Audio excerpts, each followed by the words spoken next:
So it's officially been over half a year since I bought my first camera as a screenwriter, and I wanted to make this video to recap that period of time and discuss how it's changed me, for better and for worse. And yes, there are negatives to it. Even if you're not a screenwriter, this video is really for anyone considering buying a camera who thinks it might be beneficial to their life, so you can learn about what it can do for you and what it can do to you, the pros and the cons.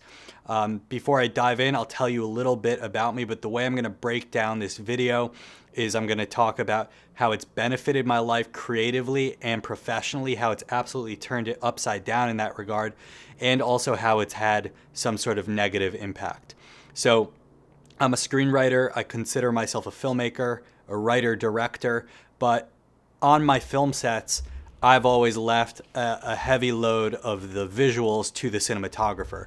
I've worked with him on the shot list, on the storyboard. We visualized everything and thought it out, but I never understood the technical aspects of everything, the lighting, codecs, all that stuff that, if you own a camera, you would probably know. And during the pandemic, especially, though I've been feeling this way for a while, I felt that my work output stagnated, especially with the film industry on pause. And I felt for a long time that I should have a camera as a filmmaker and I should become really versed in one, which I eventually bought, which is this Blackmagic Pocket Cinema 6K. And I wanted to creatively have something that would allow artistic stream of consciousness. So this is talking about the creative pro of buying a camera for yourself. If you're someone who constantly has inspiration, but you don't have a way to channel it, you don't have an outlet for it, a camera is a great way to do that. Something I've always been jealous of is other art forms. People have a thought, people have inspiration, and they can immediately put it into some medium. For example, songwriters, let's say something bad happens to you, right? Like your girlfriend breaks up with you. You can write a song fairly quickly, play it acoustically on guitar and maybe get her back or maybe alleviate that pain you're going through. As a screenwriter, you have to take months, if not years, to write it down in such an artful form and get the funding for it and to get it on screen. By that point, you're probably both over each other and it all goes to waste. That's an extreme example, but you get what I'm saying. I wanted something that I can have a vision, have a feeling, and put it on a screen really quickly. And what this camera allows me to do, this really high quality cinema camera at only $2,000 before rigging it out, is to go on day trips, to take it around town with me, and more or less create poetry in motion, right? You're able to capture beautiful images, go home, edit them together, and create little stories out of them. And they may not be fully fledged productions. They may not be what you get on a film set, but how often do we have the money and crew, the fortune of that, to put it together and actually get a fully fledged production? So it's important to have some sort of creative outlet and get in touch with with yourself as a filmmaker. And I felt for a while I was losing touch of that because as much as I had the pen and paper and the ability to write, it was becoming more and more abstract because the possibility of actually getting that made as a film, whatever I was writing, seemed more and more distant with everything going on. The camera's really benefited me in that way. Now, on the professional side of things, this is where it's most important for me and turned my life upside down in a sense. Like a lot of other people, I was having trouble finding work during the pandemic. I was trying out odd jobs like doing delivery services like Instacart.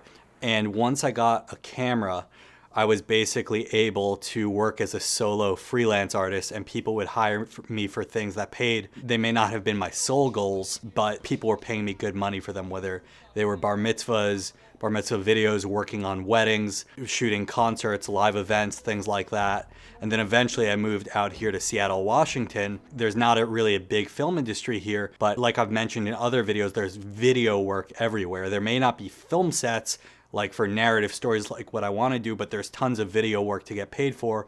And I ended up actually getting a full-time job being the head of video on a podcast that pays me really well. And it's amazing looking back after 7 months with this camera where admittedly as a filmmaker, I really didn't know much about cameras. Now I'm running the head of video because buying a camera, investing that money pushes you to really become immersed in the world of tech specs and all that stuff. And so now I would consider myself someone who's really knowledgeable about cameras and lighting and all that stuff. So more or less, in short, it has made me employable. And that is something that if you're on the screenwriting track in film school, they don't really educate you about unless you go out of your way. You know, unless you get really lucky with a good writing job out of college, which is quite rare based on my job searches. To make money in the film world, you have to have a hard skill like lighting or like being able to know the ins and outs of a camera. And buying this camera has really prepared me for that. So looking back 7 months ago, I really truly was unemployable in regards to videography. And now the fact that I support myself, I'm fully financially independent in my 20s just because of this thing, that's pretty incredible. And it's an amazing return on investment, along with all the other gear I've bought with like lights and microphones and gimbals, drone, all these things have given me a lot of, they've given me, what's that word? A livelihood. They've given me a livelihood. So you might be thinking to yourself, how could any of this be negative? Well, the negative aspect of owning the camera is not the camera itself. It's not the good that the camera provides, obviously. It's the psychological aspect of it, the culture around cameras on the internet and on YouTube, and the restraint you have to have as an artist. A camera, while a tool for artistry, is also a consumer good.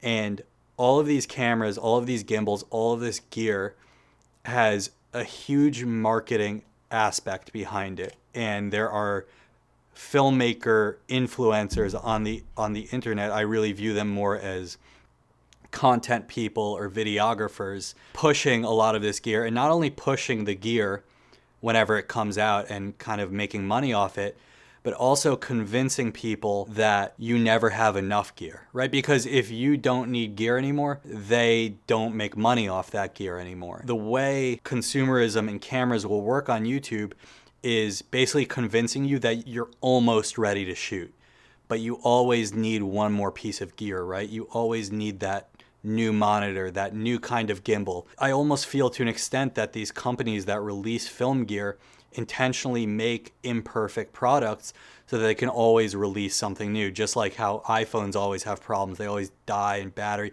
You always have to get them replaced. And I feel the same with the film world. So this is all to say the negative aspect is that I, as a consumer, became addicted to buying gear, watching YouTube videos about buying gear, rather than actually going out and shooting, which is what I bought the camera for in the first place. And that has, again, less to do with the external tool of the camera and more to do with what you do with it, your own restraint and remembering why you got into this in the first place. And the key thing to remember is that telling stories, writing screenplays, is the opposite of instant gratification. It takes many, many laborious, painful, reflective, pensive hours, and it is the complete opposite sensation of putting in filters on B&H looking for the best piece of gear. They're two different sides of the brain. There's a lot less stimulation to reflecting on your emotions and how they fit into the structure of a screenplay. And that's something, you have to be honest about. I think a lot of people, and I fell into this trap, buy a camera and they call themselves a filmmaker. And yes, to an extent you are, right? That's what James Cameron says. You get a camera and you're immediately a filmmaker. But what he would also say is you need a story to tell. And a lot of people get stuck on going out and just shooting these aesthetic travel videos that have no heart to them. Shooting stuff with models that, God bless the models, but don't really have much of an essence. And if you have the right camera and basically know how to use it, anyone can do. When you have a camera, when you're doing anything in life, you have to ask yourself, am I the only person who can do this? Or are there a million other people who can do this if they have the same tool? It makes you think about where cameras and technology is going, film technology. It's going to get to the point where basically our standard for filmmaking is basically you're the best filmmaker on earth if you can afford more gear. Anyone can shoot cinematic footage. Cinematic footage, this term that gets thrown around a lot, but it covers up the need to actually infuse a story into that cinematic footage. And that's what I, as a screenwriter, lost sight of in my camera experience. I lost sight of the need to actually be a good writer and remember the craft of structure and getting addicted to storytelling rather than being addicted to gear. Now, the bright side of this is I really think there's been more benefits to me buying this camera than bad. Like I said, on a practical level, it's really changed my life and my employability, and I know it's done the same for so many people. So I don't want to knock people who have been addicted to gear. I'm sure that being addicted to gear has done a lot of good for you. But I'm just saying that you should always keep yourself in check in life and know when is the right time to stop buying things, when you're distracting yourself and convincing yourself that you're doing work when you're really not. And in my case, I feel that researching all the stuff I needed to buy for a camera has taken me far away from being a good screenwriter, and I know that's something I need to get back to. So anyway, I want to thank this camera for providing me with such accessibility to beautiful images and to inspire me and really show me what's possible on a small budget as a storyteller. But I also want to put it to the side for a little bit so I could get back to the pen and page, which is free and accessible to everyone, and get brainstorming again and write stories again.